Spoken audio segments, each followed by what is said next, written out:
जय श्री कृष्णा। आप सभी को अपरा एकादशी व्रत की हार्दिक शुभकामनाएं। ज्येष्ठ मास में जो कृष्ण पक्ष की एकादशी आती है उसे अपरा एकादशी के नाम से जाना जाता है। अपरा का अर्थ होता है अपार या अतिरिक्त। जो मनुष्य अपरा एकादशी का व्रत करते हैं उन्हें भगवान श्री हरि विष्णु की अतिरिक्त भक्ति प्राप्त होती है, अतिरिक्त कृपा उनको प्राप्त होती है, भक्ति और श्रद्धा में वृद्धि होती है। आप सुन रहे हैं अपरा एकादशी व्रत की कथा।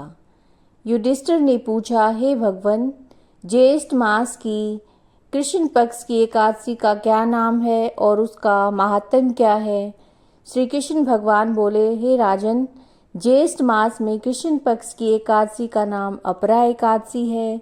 ये पुण्य देने वाली है। जो मनुष्य इस एकादशी का व्रत करते हैं उनकी प्रसिद्धि होती है, उन्हें यश प्राप्त होता है। अपरा एकादशी के व्रत के प्रभाव से ब्रह्म हत्या, भूत योनि, दूसरे की निंदा आदि पाप नष्ट हो जाते हैं। इसके व्रत से पर स्त्री भोग, झूठी गवाही, असत्य भाषण, झूठा वेद पढ़ना, झूठा शास्त्र बनाना, झूठा ज्योतिषी, झूठा वैद, इस प्रकार के जो सभी पाप हैं वो नष्ट हो जाते हैं।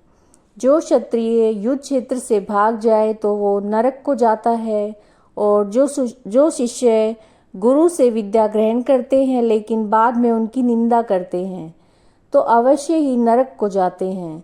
वह भी अगर अपरा एकादशी का व्रत करने से स्वर्ग को चले जाते हैं तो जो फल तीनों पुष्करों में स्नान करने से या कार्तिक मास में स्नान करने से अथवा गंगा जी के तट पर पितरों के पिंड दान करने से या सिंह राशि वालों को बृहस्पति के दिन गोमती में स्नान करने से, कुंभ में भी श्री केदारनाथ जी के दर्शन करने से तथा बद्रिका आश्रम में रहने या सूर्य अथवा चंद्र ग्रहण में कुरुक्षेत्र में स्नान करने से मिलता है, वह फल अपरा एकादशी के व्रत के बराबर है।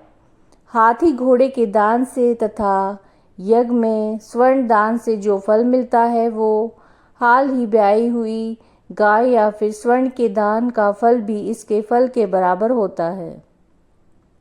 अपरा एकादशी के दिन भक्ति पूर्वक विष्णु भगवान का पूजन करना चाहिए। इससे अंत में भगवान विष्णु पद की प्राप्ति होती है। हे राजन, मैंने अपरा एकादशी की कथा लोकहित के लिए कही है। इसको पढ़ने और सुनने से सभी प्रकार के पाप नष्ट हो जाते हैं। तो ये आप सुन रहे थे अपरा एकादशी व्रत की कथा। अगर आपको वीडियो अच्छी लगी है, उपयोगी लगी है तो लाइक कीजिएगा, शेयर कीजिएगा, चैनल को सब्सक्राइब कीजिएगा। जय श्री कृष्णा।